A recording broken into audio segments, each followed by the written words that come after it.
Mr. Chairman, thank you, Governor Perdue, for your willingness to serve. I enjoyed visiting with you in the office and getting to know you and over lunch and getting to know more about you and your wife. You've got a big job before you, and yet you have a history of doing big jobs, and so we do appreciate your willingness to throw your hat in the ring.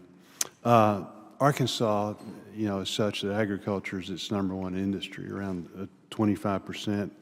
It's interesting, when you look at the statistics, though, agriculture, farm income is going to be cut from $124 billion to $62 billion. So literally halved, which is a real problem in much of our states, because much of our states are rural in nature.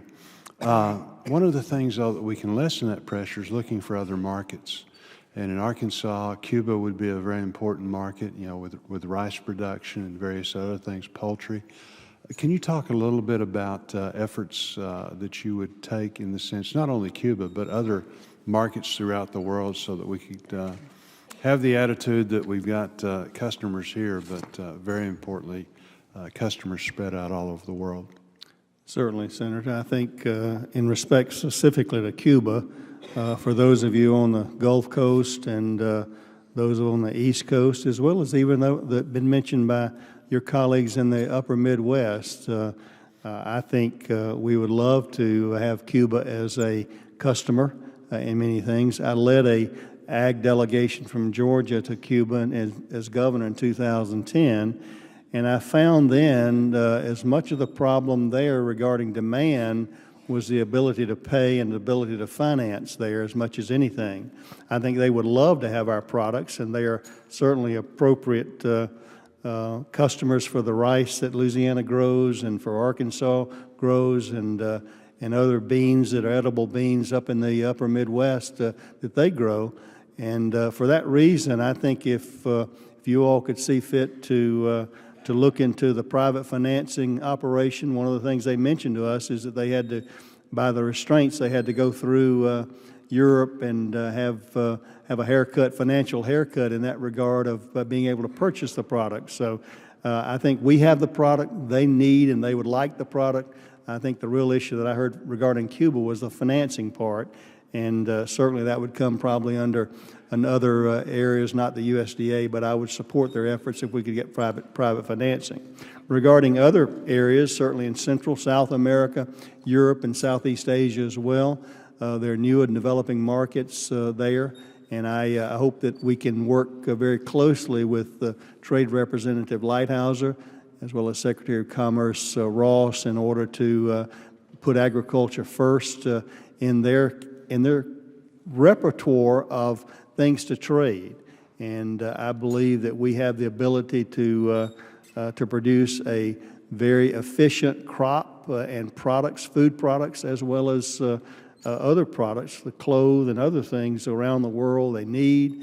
And I look forward. That's certainly from visiting with most all of your colleagues.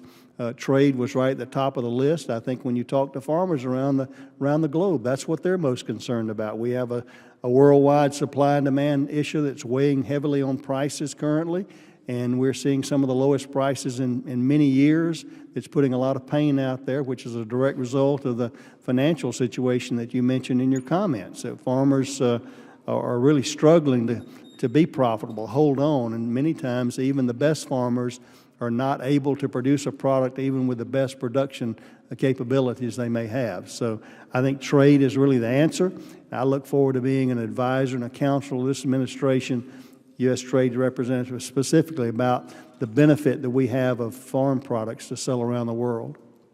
No, that's excellent. And as you said, in regard to Cuba, the financing really is key. So we actually have a bill that says that not government backed, but if right. If an individual or a private bank or whatever wants to do the financing, that they'll have the ability to do that. I'm running out of time, but I do want to comment. One of the things that I have real concern about, and I think the committee does, is you have the feeding programs in the schools. Summer comes, and then you have a bunch of kids, that don't benefit from that. What we're trying to do is get a smooth transition. And if you would just you know, affirm your recognition of the importance of that. Those rules that govern, you know, that transition and stuff haven't been changed since the 60s. So if you could just, in 5 seconds, talk. Certainly, I was able to share with several of your colleagues who mentioned that privately in their offices, that I would love to facilitate that kind of transition to make sure that those kids who are able to get meals while they're at school are able to continue that through the summertime, and that they don't fall into a problem during that period of time, to keep kids healthy. Good. Thank you, Mr. Chairman. Thank you, Governor.